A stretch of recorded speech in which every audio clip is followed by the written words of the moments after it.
Okay, good afternoon, everyone. This is Joe Henches with Beyond the Chart, and this is a market update for Monday, December 1st. No, that is December 2nd on Monday. Tomorrow's December 1st. So we're going to go ahead and take a look at where things lay after our shortened session yesterday. Don't say that too fast. The Dow was down 10 points. Now, the key thing on the Dow is that the Dow was actually up 77 points and closed down. So a little bit of a reversal here, and we'll kind of take a look at this. And you're going to see some of the Elliott wave count I've got in here. We honestly could be at the top. I mean, this could be literally. What we've got to be careful here is that any day could be the top of this move and of the lengthy move that we've been under. And we're at the point where wave 5, and we're looking for 5 waves up here. Let me take a look and show you. We're looking for 5 waves up in this last segment from June of 2012. We've gotten 1, 2, 3, 4. 4 was kind of a complex, a combination of a zigzag and a flat. That's our best reading of that. And so now we're in this 5th wave. And when you get this 3rd wave that extended like it did, when one of the 3 impulse waves, this is an impulse wave, this is an impulse wave, this will be an impulse wave, okay? When one of the 3 of them extends, then the other 2 have a tendency to be close to equal, okay? Well, if 5 is going to equal 1 in terms of points, that will happen at 16,337, okay? There's no guarantee that we get there. But that's where the 2 waves, this wave will equal this wave in terms of points, because this wave was a nice big wave. So we're at the point right now where we literally could roll over and start heading down and correcting. And we won't know that we're into a bearish mode until we take out this point right here.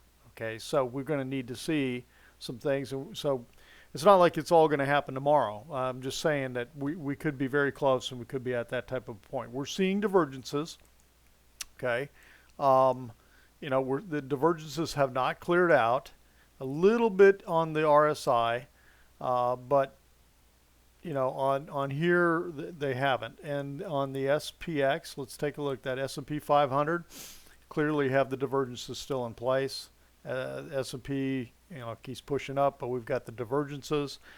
Let's see, NASDAQ. The NASDAQ is the one indice that right now just again keeps pushing higher, but Friday, very tiny, very compressed. And again, I think it kind of closed near the low, 4 points off the low. Not a very big range. And it's outside of the Keltner channels in here, okay? And so it's kind of a little bit of a doji type action outside the Keltner channels. When you see this, sometimes you get a pause, and sometimes you get a reversal. So just kind of have to watch that. The New York Composite is still have divergences that are in place on the New York Composite, okay?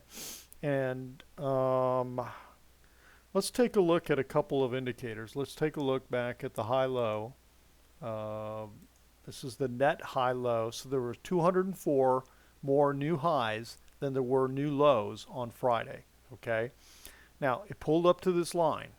So there's a chance that we could be getting some kind of breakthrough action. But honestly, you can't say that you're breaking the pattern until you get above this high. So we'd have to have a reading of greater than 268 in here to turn this to a higher high than what we've got here. Now, you kind of got, you would have looked like you're breaking a downward trend line here, but then you really didn't go to a higher high, and you had a downward trend line still in this situation here at the right here at the top of August 1st, and then we got the correction. So this still bears watching in terms of what's happening. It's still a little bit of a yellow flag that's being thrown up in the air. Let's look at the VIX. We haven't looked at this before. The CBOE market volatility of the S&P 500. Okay, so let's the bullish action on this, which is negative for the stock market, is starting to come into play. We've had the highest reading, got pretty good pop on Friday. Okay, the highest reading in the last 14 days. Okay, now we're still very low down here in the 13. Anything down below, especially below 15, and some would say even below 20, is very low. The market's just been, in that type of mode for most of the year. It had a few spikes. And the other thing to note is that the 10-day exponential moving average that I've got plotted here against the 20-day simple is now about to cross. And when it's crossed before, we've gotten some action. We've gotten some pullbacks, okay, some corrective action. So that combined with where we're at on the indices, is something to pay attention to. Let's see. Okay, let's take a look at, I'm going to start calling these guys the Three Amigos instead of Three Musketeers. I think I kind of like that better. Let's take a look at the semiconductors, the three ETF, kind of our key ETFs. Now, okay, we thought we'd get a little breakout here, but look what it did. It went right to the high of the previous high over here, and then it turned around. Actually, it almost didn't get there. Okay, so I don't know. We may have a little bit of a false breakout. The Home Builder Index, Home Builder ETF, look what it did.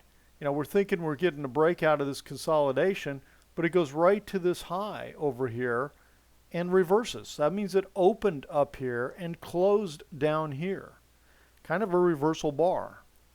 ELF. The financial, select sector financial. Again, kind of a reversal bar on Friday and came down. Now, we had a shortened session on Friday, so we've got to take that into consideration. But, the point I'm making here is, are we getting something similar to what we had over here, which might lead to a little bit of a pullback or correction, or even greater? So those are the things I wanted to look at in terms of the market. I guess let's go back to the Dow. I'm going to tell you, let me just show you my overall perspective on why I'm a little concerned about the Dow, because this is what I think is going on. Now, this is going to look a little messy, so I apologize. But I really think that the major Dow peaked in 2000. Okay, there's so many readings that just indicate that this was the major move, major peak on this market, and that we are in a major corrective ABC move here that peaked at the bottom of 2009, in March 2009, that whole crash in 2008, 2009, which was possibly an A move, okay, ABC of an A move of a major, what they call super cycle move. And we're now getting this B.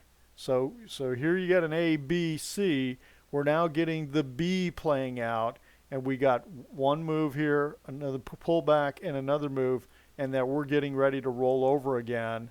And it could be pretty strong to the downside if that's the case. So that's what we're keeping our eyes out for. That's what we're watching for here, because we're getting this A, B, C. C is always a five-way move. C is always 1, 2, 3, 4, 5. So that's something we look for. When we saw the C come down from up here in 2008, 2009, we got 5 waves down. So anyway, that's the perspective today. I will we'll come out tomorrow. We'll take a look at some stocks, see where some of the ones we talked about last week are, and we'll take a look at maybe some ideas for this coming week, and we'll go from there. So everyone have a great rest of the weekend. We'll talk to you tomorrow. This has been Joe for Beyond the Chart, and thanks for stopping by.